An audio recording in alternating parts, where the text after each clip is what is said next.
This video was made possible by Brilliant. Learn with Brilliant for 20% off by being one of the first 200 to sign up at brilliant.org/wenover. A single aircraft carrier is enough to markedly change the level of a nation's military might. These ships are one of the strongest single assets a military can have. In general, under international law, aircraft carriers can legally position themselves up to 14 miles or 22 kilometers from any country's coast. Clearly, the strategic influence of being able to place a military airbase just miles from any coast in the world is enormous, especially given that 80% of the world's population lives within 60 miles or 100 kilometers from the ocean. While plenty of military vessels are capable of launching helicopters, there are just 19 aircraft carriers worldwide currently in service capable of launching fixed-wing airplanes. China, Thailand, India, Russia, and France each have 1, Italy has 2, and the US has the 11 largest in the world. These largest carriers require over 6,000 people to operate and often stay deployed for up to a year. They are fully fledged cities at sea. The most advanced aircraft carriers like the French Navy's Charles de Gaulle are capable of launching an aircraft every 30 seconds. That means that, for a brief period, when launching aircraft at its maximum rate, the aircraft carrier Charles de Gaulle becomes busier than Charles de Gaulle Airport in Paris. To be able to achieve such a capability on a moving ship is no easy feat. While the operation of these vessels gives militaries enormous strategic advantage, they also represent one of their greatest operational challenges. An aircraft carrier's offensive weapon is its aircraft. On board, carriers tend to only have a small number of defensive weapons such as surface-to-air missiles and machine guns. But of course, just like any powerful military asset, these carriers are big targets. It is for this reason that carriers never travel alone while on deployment. While the exact composition can change depending on the mission, the carrier strike groups American carriers travel with are typically made up of a guided missile cruiser equipped with Tomahawk missiles, 2 guided missile destroyers, an attack submarine, and a supply ship. An aircraft carrier is the flagship of this strike group, meaning that, in its command area, it not only has a bridge and an air traffic control center, it also has a flag bridge where an admiral commands the entire strike group. Each of the group's ships serves some combination of offensive and defensive roles. The only exception is the supply ship. Most aircraft carriers don't need regular refueling. All 11 American carriers and the French one are nuclear-powered, meaning they can sail an unlimited distance for 25 years without refueling. Even conventionally powered aircraft carriers like the UK's HMS Queen Elizabeth can travel up to 12,000 miles or 18,000 kilometers without refueling, making the need for stops infrequent. While an American or French carrier could hypothetically sail non-stop for years or even decades, what they can't do is carry enough food, which is always needed, and aviation fuel, which is needed for combat operations, to stay at sea for more than a few weeks at a time.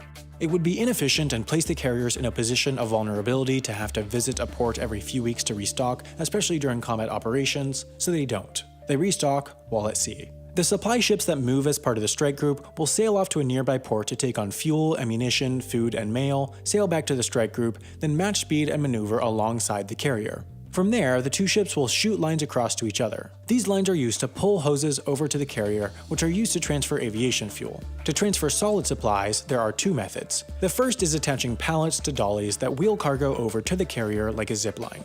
The second method, which is considered simpler yet more dangerous, is using helicopters to pick up pallets from the resupply ship and flying them over to the carrier. These transfers bring both crucial supplies like food and some less crucial items like mail, but this isn't the only way mail arrives on American aircraft carriers. Each carrier actually has a mailing address just like any building in the US. For example, this is the USS Gerald R. Ford address. Families of sailors can send mail to these addresses in the same way that they could to any other, and, in fact, it costs the exact same as a shipment to any other US address, even if the ship is on the other side of the world. Sailors can even order packages online to their ship.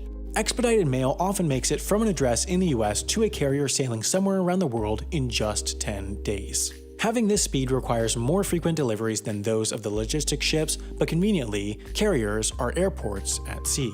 American carriers currently use a fleet of C-2 Greyhounds as cargo aircraft, providing a high-frequency, often daily connection between carriers and shore.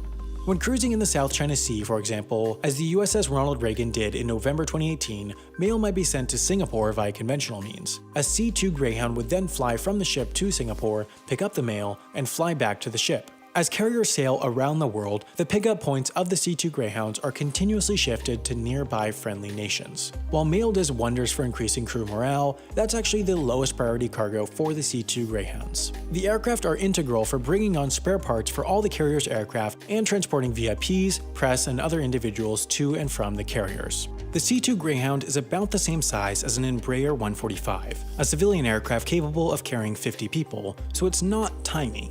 The longest aircraft carrier in the world, which also happens to be the newest, is the USS Gerald R. Ford, but even she is only 1,106 feet or 337 meters long. With commercial airports, a runway of 5,000 feet or 1,500 meters, like the one at London City Airport in London, is considered short, while large airports like London Heathrow will have runways longer than 10,000 feet or 3,000 meters. So how do C2 Greyhounds and other aircraft on carriers deal with having runways of only 1,100 feet or 330 meters long? They don't. They take off with just 325 feet or 99 meters of space. All US and French carriers use a system of catapults to get aircraft up to takeoff speed within 3 to 4 seconds. This allows these carriers to launch a decently sized aircraft like the C2 Greyhound with their relatively short decks. Other carriers, like the Chinese and Indian ones, don't have catapults, so they can only launch lighter, shorter-range aircraft capable of taking off with a very short runway. Both these two types of carriers have arrestor wires that aircraft catch on landing to decelerate with a short distance given. Every other aircraft carrier out there can only operate with aircraft capable of vertical landing. What takes place on the flight deck is carefully choreographed chaos. On American carriers, everyone's job is easily identifiable by the color shirt they wear. Yellow shirts deal with navigating aircraft around the deck. Blue shirts are assistants to yellow shirts driving tugs, operating elevators, delivering messages, and more. Red shirts do all the handling and mounting of ammunition. Purple shirts manage aircraft fueling. Green shirts are worn by a few different groups including catapult crews, maintenance personnel, cargo handlers, and more. White shirts are also worn by a mix of personnel including those helping aircraft land, working as medical personnel, and more. And lastly, brown shirts are worn by plane captains, who are not those that fly the aircraft, they're individually in charge of overseeing all work for getting an aircraft ready for flight. The flight deck is a dangerous place given its small size. It's so small that all the carrier's aircraft can't fit on it, but of course just below the flight deck is the hangar. A large carrier can carry up to 100 aircraft, so massive elevators bring aircraft from the flight deck to the hangar for storage when not in use. About 6,000 people work and live aboard each American carrier. 3,200 of them have jobs related to running the ship itself. That includes everything from working in the engine room, maintaining the nuclear reactor, cleaning the decks, to actually working up in the bridge commanding the ship. Many of these jobs are below deck, and since all the above deck space is used for flight operations, many on board can go weeks without seeing sunlight.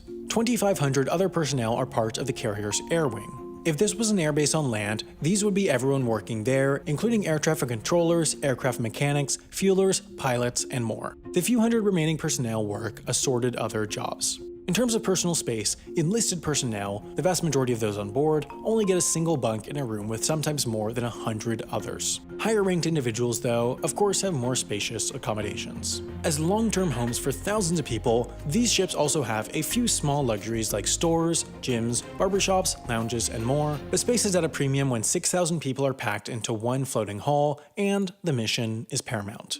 Since their heyday in World War II, some have started to question the place aircraft carriers have in modern warfare. Every operating country aside from the US tend to, at any given moment, have their ships either in combat, in training, or at home. The US tends to use its carriers for a fourth function: power projection. At any given moment, there is almost certainly an American carrier cruising somewhere in the world. In fact, January 2017 was the first time since World War II that there was not an American aircraft carrier on deployment.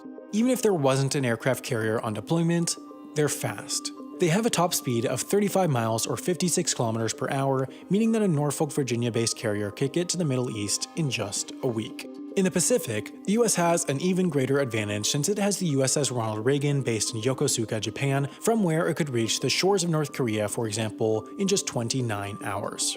American carriers spend plenty of time just cruising around the world's oceans, reminding other countries of the US's military power. For example, the USS Ronald Reagan returned from a 4-month deployment from August to December 2018, during which it saw zero combat. It spent much of the time cruising around the South China Sea, an area in which China is attempting to assert military control, much to the US's displeasure. Elsewhere in Asia, American carriers also regularly make visits to the Korean Peninsula to remind North Korea of their presence. This reached a peak in November 2017 as tensions with North Korea reached a peak when 3 American carriers loomed near Korean shores. With their enormous power, though, aircraft carriers represent an enormous target, especially in the era of stealthy drones and precise missiles. The sinking of a single US aircraft carrier could result in more American military deaths than the entire Iraq War, in addition to the loss of tens of billions of dollars in military assets. While no aircraft carrier of any nation has been sunk since World War II, it's potentially more possible than one would think. US carriers regularly participate in war games where combat conditions are simulated with allies. There have been 2 concerning incidents in 2005 and 2015 where Swedish and French submarines, respectively, have won the games against US carriers. What this means is that the 2 countries' submarines approached close enough to the carriers where they could have, if they were an enemy in real combat, launched torpedoes and potentially sank the carriers. This, in essence, proves that aircraft carriers, with all their defense, are not as unsinkable as some may say. Meanwhile, the US has already received the first of 10 in a new class of carriers, while China, India, and the UK each have carriers under construction, so, despite their possible obsolescence, we can be sure that the aircraft carrier won't be leaving the world's oceans anytime soon. I have a logic question for you. Suppose there are 2 doors, and the first has a sign on it saying, if this door is safe, the other door is deadly. If that sign is false, what do you know about the doors? Which are deadly and which are safe? Take a moment to think about it, and if you figure out the answer, leave it in the comments. This is a question from Brilliant.org's Logic Quiz, which teaches you analytical skills through logical puzzles. That's just one of many superbly designed courses on Brilliant through which you can learn about dozens of topics including group theory, multivariable calculus, statistics, number theory, machine learning, and more. They're experts in teaching scary, complicated subjects in a way in which you can actually understand them by breaking them down into their fundamental principles. Get started learning with Brilliant for free at brilliance.org/Wendover, and then the first 200 that go to that link will get 20% off their annual premium subscription.